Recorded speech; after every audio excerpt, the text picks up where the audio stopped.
solamente es lector, pero además es escritor.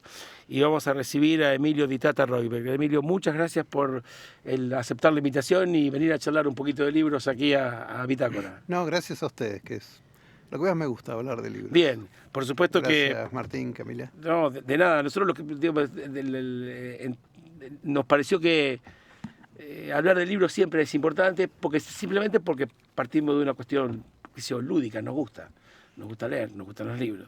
Y por supuesto que hay que hablar del oso, esos policiales patagónicos, hasta las aventuras de Maki en la Patagonia. Contanos un poco de tu perfil de escritor antes de ingresar a tu perfil de lector. Bueno, sonamos. ¿Qué tengo que hablar yo de mi mi perfil? Exactamente. Cuando mis amigos son tuertos, yo los miro de perfil, decía Montaigne, ¿no? O Pascal, no sé. Lo que pasa es que es interesante, vas del policial patagónico a las sombras del conurbano, a una literatura juvenil patagónica que es muy sorprendente. Bueno, en cuanto a lo geográfico, yo trato de moverme siempre dentro del territorio que conozco, ¿no? En parte como en mis novelas, en González Catán o en Claudia, en el conurbano bonaerense, que es donde yo me crié. Viví hasta los 15 años, ¿no? Antes de venir a Bariloche. Y bueno, y el resto mis otras historias están basadas o en Bariloche o en la zona patagónica, ¿no? Todas me interesa mostrar el lugar. Uno sobre todo cuando sos chico, no sé si te habrá pasado a vos o les habrá pasado, que en general uno consume, yo por ejemplo consumía tanto historietas como bueno, las películas de televisión, las series, y casi todo venía de Estados Unidos, entonces era como que a nadie le podía pasar nada si no vivía en Idaho o en un lugar así. Entonces, y de repente, lo cual está bien, ¿no? Pero después entrar a leer otro tipo de literatura de otros lugares, ¿no? Y uno siempre, qué sé yo, un autor, qué sé yo, Camilleri, que escribe sobre Sicilia, claro. todos sus... Y inventó un pueblito también. Inventó un pueblo al punto con tanto éxito que oficialmente le cambiaron el nombre al pueblo, ¿no? Se llama, creo que Vigata. Vigata, sí. Porto Empedocle. Vigata. Es como el caso de Conan Doyle. Inventó una dirección que no existe y ahora existe. El Chuchuguambí de Baker Street existe en esa calle. Mirá. O sea, a esa casa la fundó la literatura. Esa no sabía. Por supuesto es un museo, va todo el mundo a verlo. Mirá. Un museo que nunca existió. O sea, es un museo que creó un personaje. Bueno, y yo cuando empecé a leer me gusta todavía mucho Nikolai Gogol, y él tiene una serie de cuentos que transcurren en aldeas rusas, la novela Almas Muertas, y que es en un paisaje que a mí un poco más acordar a lo que veía de chico en el campo, en la provincia de Buenos Aires. Y era yo lo sentía muy cercano, ¿no? A pesar de que él está describiendo un lugar al otro lado del mundo, no sé, 200 años antes de que yo naciera.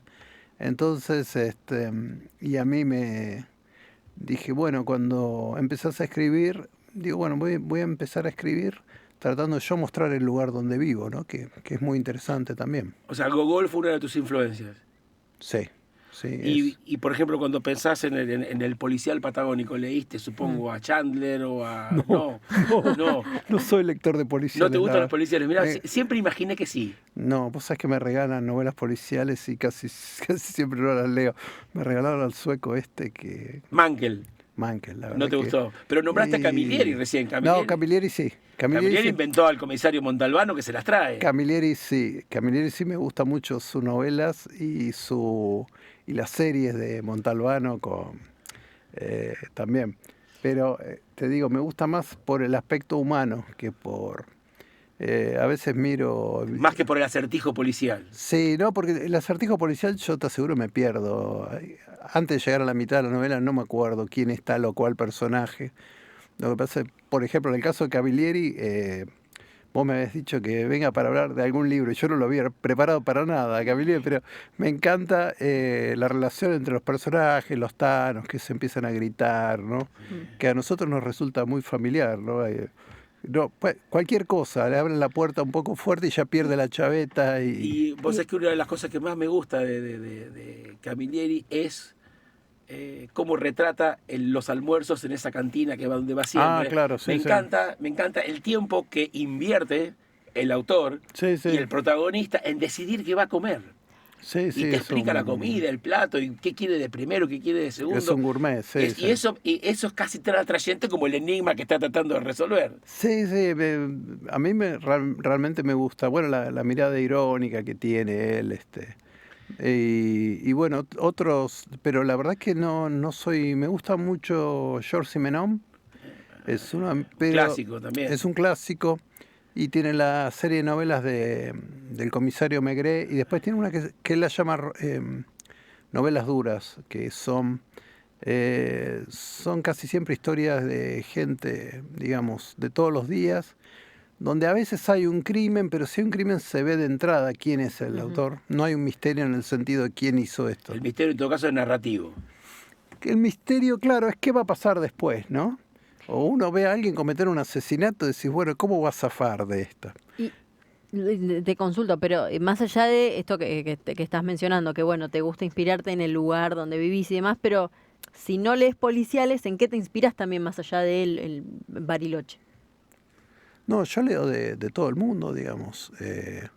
No, digamos, el tema a veces de la literatura policial no me atrae demasiado, pero lo que pasa es que yo no escribo policial tampoco. En todo caso, por eso es un poco más parecido a la novela negra, claro. donde, bueno, se muestra, no sé, los bajos fondos, cierto.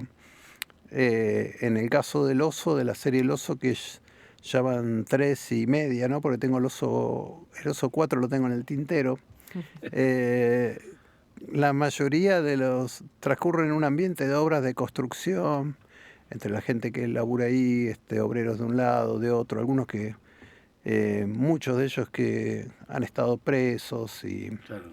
entonces, y es un mundo que, digamos, conozco bastante, porque yo también he trabajado bastante en la construcción, ahora mismo no, porque hace frío, pero en el verano agarro el martillo ahí, las herramientas maquita y empiezo a hacer. Y Emilio, ¿cómo empieza tu relación con la lectura? ¿Cómo era tu casa? ¿Había libros en tu casa? ¿Qué libro, digamos, porque por supuesto habrás leído todas las historietas de la editorial Columba, las que se te ocurran, la revista Scorpio? Sí. Ahora, pero ¿cómo empieza tu relación con el placer de leer?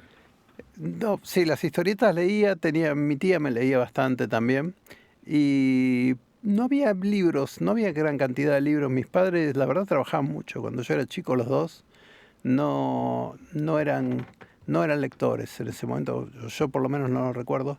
¿Y cómo te forjaste esa costumbre, ese hábito? Me gustó la idea de ser escritor. Ya antes de leer ya pensaba que era algo piola y que era bastante fácil, que uno se sienta, escribe. Había visto una película que el escritor se sentaba y taca, taca, taca, y salían las hojas del otro lado. Yo digo, esto es una pavada, es fácil, yo también lo puedo hacer, ¿no? Después, cuando lo intentás, te das cuenta por ahí. Es más complejo. Es un poco más complejo. Pero me acuerdo que, bueno, qué sé yo, mi papá no era lector, pero apenas, yo no sé cómo, a tipo 10 años, por ahí declaré que quería ser escritor, y se apareció con una máquina de escribir, con una Remington. ¿Tu padre? Sí, sí. Y fue y compró. Y yo la tenía ahí. Bueno, después empecé a teclear, la tuve bastante tiempo a la máquina esa.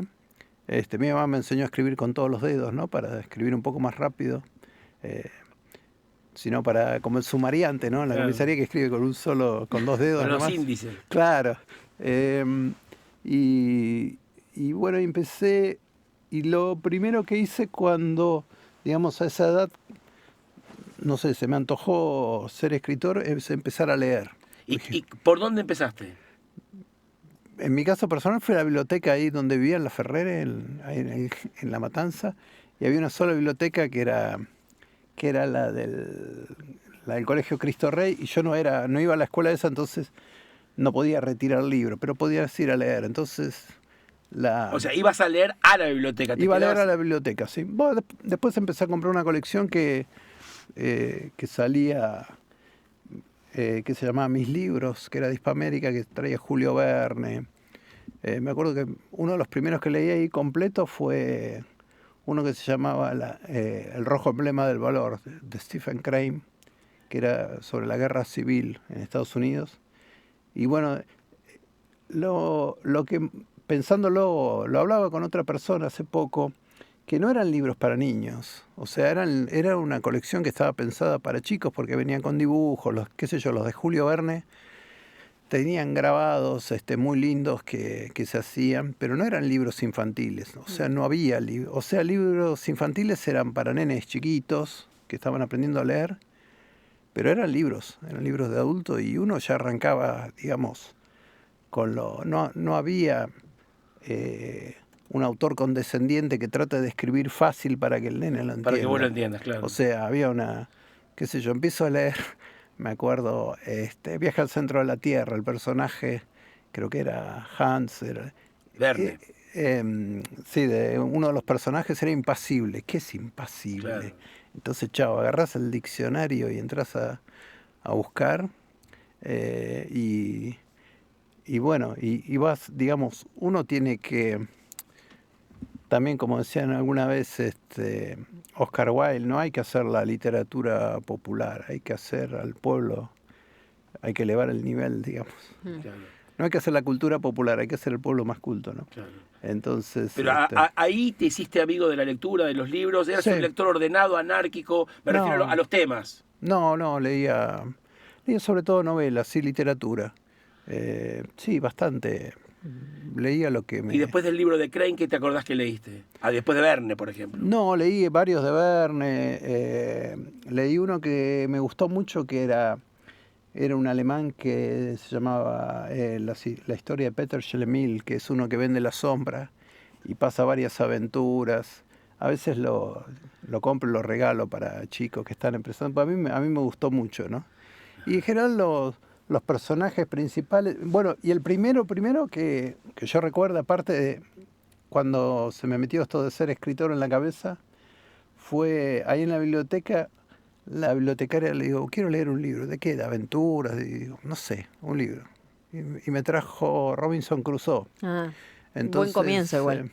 Lo empecé a leer y la verdad que me pegó una sacudida emocional, porque fue... O sea, la bibliotecaria además eligió bien. Yo no sé si eligió porque era el que tenía más a mano, por ahí estaba lleno de pibes ahí, bueno, entonces viene Todos leen esto. Toma esto. Tomá y no hinches, ¿no?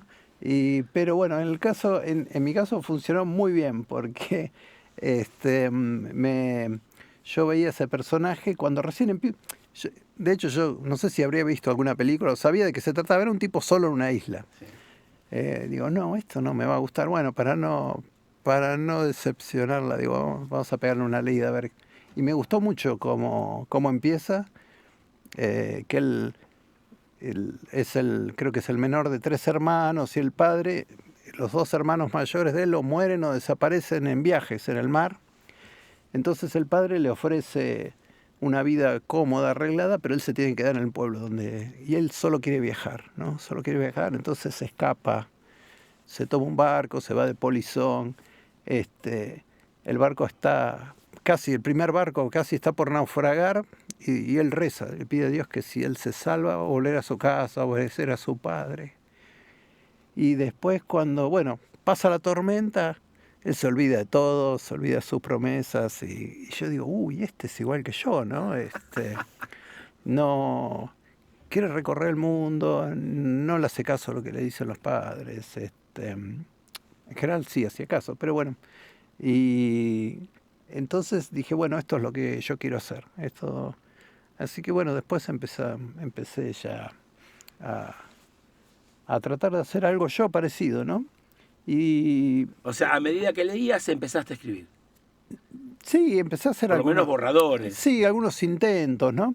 Pero no, creo que la primera vez, o sea, en la adolescencia, Después no tanto, no leí mucho en la primera parte, en el secundario, casi nada. Era más de chico, en la primaria, sexto. O sea, y los textos que te proponía la profesora de literatura o el profesor de literatura en el secundario No, para nada, no te convocaban. No, para nada. No, creo que era más lengua, ¿viste? Nunca el pretérito pluscuamperfecto, nunca lo aprendí eso, nunca. Y para escribir, por ahí estamos viendo, ¿no? Las aventuras de Maki en la Patagonia. Sí. También como escribir para chicos y demás, ¿qué tenés que leer justamente para poder escribir para un chico? Porque también uno tiene que entenderlo, ¿viste? O por lo menos imaginarlo. Y ¿no? casi nada leí para chicos tampoco, ¿no? Porque te digo, de chico O sea, leía... sos realmente un intuitivo. No, qué sé yo, por ahí cosas tomo Mafalda, Claro. que no sé si es para chicos también. Yo Matías, que no sé si es para chicos también. Es como un doble, yo por ahí trato de reproducir... No sé, Marilena Walsh la conocí de grande, sus textos, de chico no.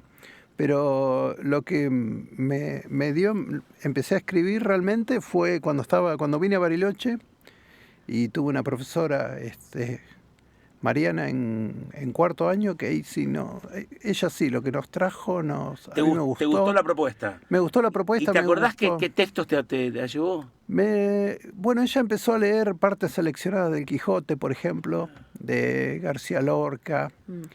Nos hizo leer varias cosas, pero era muy ágil y sobre todo nos hizo escribir. Decía, bueno, ahora escriben una página, 2 páginas, que eso es algo que yo aconsejo a mucha gente que me dice, bueno, quiero escribir una historia, y ella nos hacía escribir, y eso fue lo primero que escribí, digamos, que yo considero que, bueno, son ejercicios de chico, ¿no? De joven, pero bueno, mi público eran mis compañeros. Entonces yo un par de veces, el hecho de escribir, pues mi idea de chico, como yo leía novelas, era escribir novelas. Entonces arrancaba una novela y vos vas 5, y en la página 10 te clavas y ya no pasas más para adelante. Porque ya te empezás a dar cuenta que no cierra la historia, no sabes cómo seguir. Y en cambio cuando empezás así con muy de a poco, sí, ahí te das cuenta que sí, que es posible, ¿no? Que hay muchos autores. Después empecé a leer más. ¿Cómo fue cambiando tu característica de lector ya con la adultez? ¿Qué te gustaba leer? ¿Qué te interesaba? ¿Qué te atraía? ¿Qué te generaba intriga? A mí, por ejemplo, uno trata de hacer... estuvimos hablando, por ejemplo, en ese momento estaba en el secundario El Señor de los Anillos. Todo el mundo quería leer El Señor de los Anillos. Yo no lo pude leer. Vos no leí. No. Bueno, lo intenté y no lo pude leer. Eso dijimos, ¿no? Eso estábamos hablando antes de que encendiera el micrófono. Ni la película ni yo, la verdad que y uno va haciendo como su propio canon, digamos. Claro. Uno va armando. Hay cosas que leí que decía, bueno, hay que leer, qué sé yo. Está bien, no es El Señor de los Anillos, pero ¿cuál fue tu propio canon? Y un amigo me regaló, por ejemplo, El Juguete Rabioso, de Roberto Alt. Y me encantó. Y dije, wow, esto está buenísimo.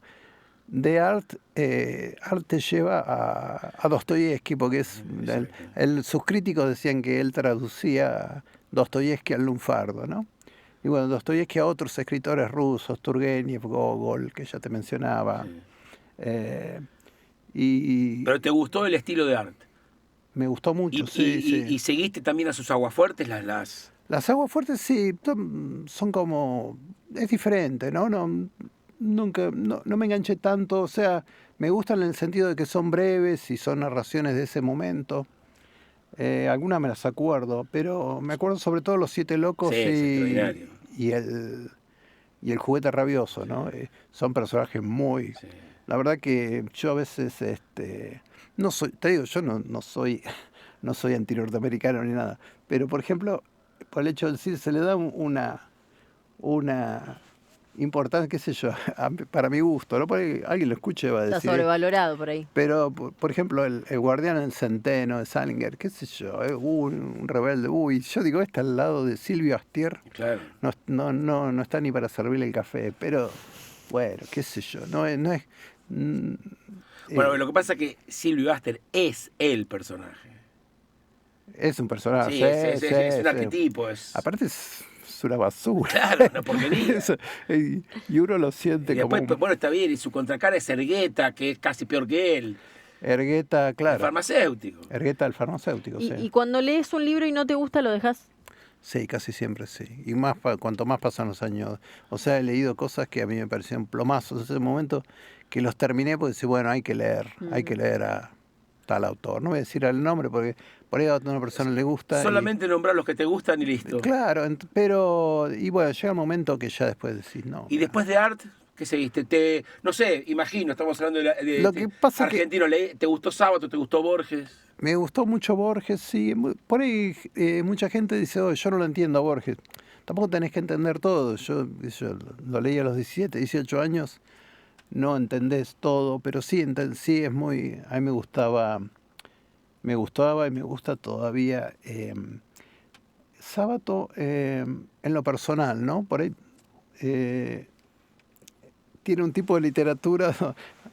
A mí me cuando estaba escribiendo, cuando voy a las escuelas y hablo de Máquina y los nenes me hacen reportajes también, porque me preguntan cosas. Entonces uno me preguntó algo así como si lo que pensaba Maki era lo que pensaba yo, porque como es el personaje principal del Claro. libro, yo le digo, bueno, a veces sí, no siempre, le digo, porque no se lo dije porque él era muy chiquito, no lo iba a conocer, pero me pareció muy buena la pregunta. Y, por ejemplo, Sábato tiene estas discusiones larguísimas de los personajes, donde él, Pío Baroja, otros siempre tienen distintos puntos de vista y el personaje que piensa igual que el autor le pone la tapa a los otros, ¿no? Que es algo que en la vida real rara vez ocurre, porque uno cuando está hablando con una persona con la que no concuerda, o en materia o social o política, casi nunca puede darle alguna contestación media fuerte, pero no se impone. Claro. Y él dije, y yo leía eso, digo, bueno, yo voy a tratar de no hacer esto en el sentido de que... y me gusta, después me fui decantando más a los autores donde prevalece la acción sobre el chamullo, digamos. Por ¿no? ejemplo, Y los primeros libros de Milan Kundera, por ejemplo, me han gustado mucho. a mí, por ejemplo, uno que me gustó muchísimo de él es La Broma. La Broma me parece La increíble. broma es excelente, sí. La Broma es... Sí. Es digamos, Sí. aparte el contexto, la situación, en qué deriva la broma, es una cosa... ¿En qué deriva? Él va a un lugar tipo como una especie de trabajo forzado, un servicio militar medio forzado. Sí, la broma. Sí, el libro de los... Por eso a mí me gusta no tanto lo que escribió ya de más grande, que cada vez son más sesudos sus libros, son más reflexivos. Pero en los primeros, en La broma, en el libro Los amores ridículos, que son historias cortas, una novela que se llama La despedida, que creo que fue una de sus primeras obras. O sea, a Kundera lo leíste con atención. Lo leí, claro, yo te digo, digamos, yo había decidido en un momento cuando ya tipo 17 años por ahí, ya decidí que quería escribir, ¿no? Digo, bueno, aparte voy a hacer otras cosas, qué sé yo. Estuve trabajando en la construcción, en un montón de otras cosas. Pero yo digo, bueno, yo quiero escribir. Pero no quería ir a la universidad a aprender letras porque casi ningún escritor que a mí me gustaba había estudiado letras, ¿no? Era la mayoría, ¿no? Digo, esto va a ser... yo veía que los que estudian letras escribían los prólogos de los libros, ¿no? De que yo leía, yo digo, no, yo tengo ganas de escribir prólogos, ¿no? Quiero escribir el libro. Y entonces empecé como a armarme yo mismo, leía mucho siglo XIX, Balzac, y tenía una vecina, una señora que tenía como 80 y pico de años, doña Emilia, y siempre, como ella me veía leyendo así en el negocio donde yo estaba, hablábamos de libros, como estamos hablando nosotros, ¿no? Y yo le prestaba mis libros, que eran casi todos siglo XIX, primera mitad, y me dice, pero estas son todas antiguallas, dice, ¿no tenés algo más nuevo? Entonces ella me trajo La despedida de Milan Kundera. Y lo empecé a leer y me fascinó por lo claro de todo. Es un tipo que aparentemente deja embarazada a un amante ocasional y bueno, y se le viene todo encima. O sea, ¿tuviste la paciencia para leer a Kundera? ¿Te la hiciste o no? No tuve ninguna paciencia porque realmente fue muy fácil de leer. A mí al principio me costó acostumbrarme un poco. Pero ¿por dónde empezaste? Creo que por el libro Los amores ridículos, no ¿sí? recuerdo. Sí. Pero ese es muy fácil. Pero era una época de mi vida donde yo estaba un poco lento. Me acuerdo porque Y creo que, no me acuerdo si eso era la despedida, pero inmediatamente lo dejé, leí la broma y después volví. Mirá. Bueno, a mí, la verdad, te digo, los que escribió ya de más grande en Francia o en francés, ¿no? Directamente, me resultan un poco más densos. Aparte repite como muchos autores, ¿no? Repite mucho los temas y a veces uno ya los conoce, pero el libro de Los amores ridículos hay un personaje que aparece joven en el primer cuento y que es una especie de galán, seductor, y en el último pasan varios años, está re baqueta, pero él igual no pierde como su entusiasmo, ¿no? por la seducción. Es muy gracioso. Veo que trajiste libros. ¿Qué estás leyendo ahora? ¿Qué estoy leyendo? Hay libros tuyos y libros que estás leyendo. Traje mío, El Forastero y Maki. Bien. Que bueno, y después me dijiste que traiga un libro. En realidad los terminé de leer hace poquito. Leí que es un libro de una autora argentina. Toda tu furia. Paloma Fábrica. No lo conozco. Es la autora, es periodista, es escritora, y esa parte fue un tiempo peleadora de jaula, ¿no? Entonces, el personaje no sé hasta qué punto es autobiográfico, me parece que armó una novela pero tiene mucha experiencia, sabe de lo que habla, ¿no? Que es un ambiente, digamos, de mucha disciplina, también muy brutal en lo que son las peleas, y está contado para mí con mucha honestidad, ¿no? ¿Y cómo llegaste al texto? ¿Te lo recomendaron? ¿Te lo cruzaste? Me lo crucé. En realidad, lo que yo hago en las librerías, generalmente cuando voy, es agarro un libro donde pienso que me puede interesar. A ella la conocía, la conocía como peleadora, porque la había visto en pelea, que es tremenda. Se rompían la cara, ¿no? A veces me gusta ver peleas de la UFC, de jaula. Me parece más dinámico que el boxeo, me gusta. Y digo, bueno, a ver qué escribió, y la verdad que me enganchó mucho, ¿no? Está contado, el personaje principal que va de aprender karate en una escuela de barrio, ¿no? A meterse más en el mundo y, después de todas otras derivaciones, ¿no? De fiestas electrónicas. Tiene un ida y vuelta muy bueno. Y otro que estoy leyendo... Ahí es un gran cronista, Kapuscinski. Kapuscinski, la verdad que a mí me gusta mucho. No es literatura, sino que es más bien... Más bien crónica periodística. Más bien crónica, pero escrita con un nivel literario, ¿no? Y este libro me gusta. ¿Cómo se llama este que tenés en la mano? Se llama La jungla polaca, que a mí me gusta mucho también porque tiene una historia este libro. Él era corresponsal internacional de un diario polaco, creo que era el único, y lo mandaron a África a cubrir las independencias de los países. Entonces él fue y estuvo como un año ahí, donde había guerras civiles, en lugares muy pesados, de donde todo el mundo huía, él iba. Él trataba de conseguir algún colectivo, un caballo, un carro para ir. Y se metía en la boca del lobo, digamos, ¿no? Y lo que él mostraba en los informes, generalmente, no les gustó a los redactores del diario, porque él, básicamente ponía que, la independencia de los países africanos estaba mucho peor que cuando eran colonias. En general, había guerra civil entre los distintos grupos, golpes militares atrás de otro. Entonces lo mandaron a llamar a Polonia y le dijeron, todo lo que usted hace es una porquería, está muy mal. Y lo mandaron como castigo a que vaya a un pueblito polaco ahí, como si ahora, qué sé yo, lo mandaran allá, no sé, pasando Jacobás y Las Vallas, todo a pueblos chiquitos, en regiones remotas. Y él escribió lo que veía ahí, que supuestamente era un castigo, y escribió la historia de gente hay uno donde hacen una especie de baile, así en una zona rural donde van los chicos y chicas que trabajan todo el día así cortando trigo y yo qué sé, en la cosecha y todo. Y por ahí es el único baile que tienen en varios meses y es casi la única oportunidad de conseguir mujer o marido que tienen. Entonces van ahí con toda la... Y no está escrito de una manera paternalista. Uno dice, uy, no dice, uy, pobre gente que está, sino que está, es como que se mete en el lugar de ellos, ¿no? Qué sé yo, cómo arreglan un tractor. Sí. Y para mí es un maestro, ¿no? Kapuscinski. La última de mi parte, ¿tu biblioteca se parece a vos?